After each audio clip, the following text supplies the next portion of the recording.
print. But there are some very serious problems with client-server computing. Even though we have a wonderful user interface and it's easy to program, and the hardware is cheap, client-server computing has proved enormously labor-intensive. So labor-intensive that we have a labor shortage. What client-server computing did was distribute not only computers, but it distributed complexity through our organizations. Desktops with all these database applications on them are too complex to manage. Little servers in every location, too complex to manage. And what's worse is our information is fragmented among all of these little servers. We are paying a very high price in terms of labor, and a very high price in terms of fragmented information. The new generation of computing, internet computing, combines the best of both worlds. It takes the very best from client-server and the very best from mainframe computing and brings them together. What we've done is we've moved the applications off the desktop now, the database applications off the desktop and back onto a server. The only software that you need on your PC desktop is a standard internet browser. That becomes the universal viewer for all of your database applications and all of your database data. Another wonderful thing about internet computing is that wide area networks work really well with internet computing, don't work so well with client-server computing.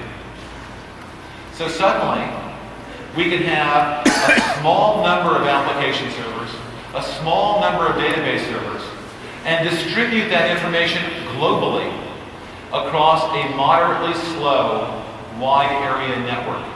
You can't do that with client-server computing. You can't do that. Because we've centralized complexity, again with internet computing, we have a small number of professionals managing a small number of large servers. Reliability is better, security is better, costs are way down. But anyone in the world with a PC and a modem and a browser can get access to these applications and data.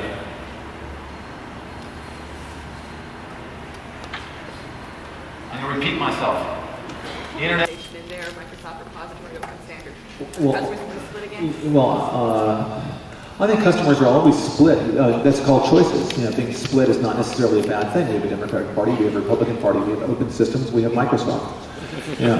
We have standards, and we have what Bill thinks is right. So we think we are leagues, and other experts tell us we are leagues ahead in providing a framework, a metadata framework, and an actual complete metadata library, if you will, well ahead of the Microsoft framework. Again, ours is based on open standards. Ours is real. We don't think Microsoft is either standard or real, but sure. Some people will pick COM over Corba. Some people will pick Windows over the web. There are, Microsoft, being the largest and most powerful company in the history of the earth, offers a set of proprietary technologies that are attractive to people because they are from one vendor. We are on the other side with IBM, Sun, Netscape, offering an open, standards-based alternative. And that's true of metadata, that's true of database, that's true of communication technology, and everything else. Yes, sir. Who of you were first, you or Bill Gates, to realize the power of Who was first? I'll tell you, neither of us were first. First was a little company called Netscape. But Bill has asked the world to say, please, just give me a chance to innovate. And I guess the idea of the innovation is driving Netscape out of business. So neither Bill nor Oracle were the primary innovators or popularizers of the internet.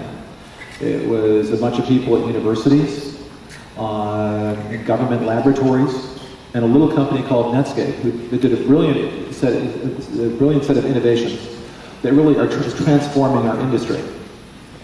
Oracle is cooperating with this transformation of the world to, away from client-server computing and internet computing. Microsoft's trying to usurp it and committing one of the great, making one of the most incredible statements I've ever heard in my life. Microsoft is innovating on the internet. And Microsoft, please just give me a chance to innovate. Innovate what?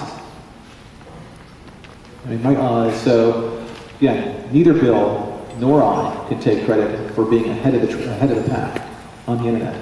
The difference is we admit it. Yeah. Okay, Edwin. Okay.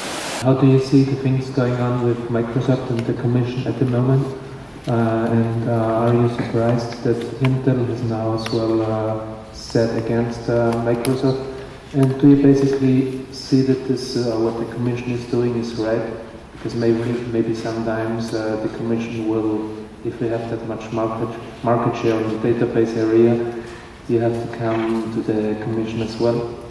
Well, one is, I look forward to the day when Oracle is so dominant in databases that we have a monopoly and we are then regulated by the government. But the fact is, when you do have a monopoly, and Microsoft has a monopoly, you are bound by a different set of behavior than if you don't have a monopoly. And Microsoft has been using that monopoly illegally over and over and over again. They called Bob Palmer when he was running digital and said, Bob, if you want to keep making personal computers, you better stop making network computers. They told Intel, if you want to keep using your chips in personal computers, you better stop writing software. They told Netscape, unless you want to be run out of business by us giving away all the software for free, you better give us the Windows browser market and just concentrate on Unix and the Mac. They did the same thing to Apple. This is an incredible pattern of using your existing monopoly to try to create new monopolies. They have consistently, over and over again, broken the law. And it comes as no surprise. I mean, Andy Grove is a good friend of mine. And these stories are well known within the industry. This is a routine business practice of Microsoft. Yes? Do you think that with the government monitoring Microsoft, I know some of the other people in the industry say that could work as a negative for the industry because, after all, we live in a free enterprise system. What's your opinion on that? Well, Bill, of course, says all we ask is the opportunity to innovate. But when Bill was asked on stage, what his greatest innovation was, and he just stuttered and stammered. I mean, Microsoft is not an innovator. Microsoft is kind of, and with great respect, is one of the great copiers of all time. They've copied stuff from the Macintosh, they've copied stuff from Netscape, they've copied database stuff from us, and that's what they do, they copy.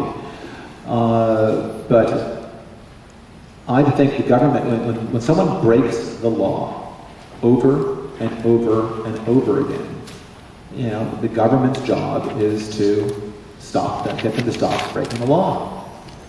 And the government has two choices. They can either regulate Microsoft or they can break them up.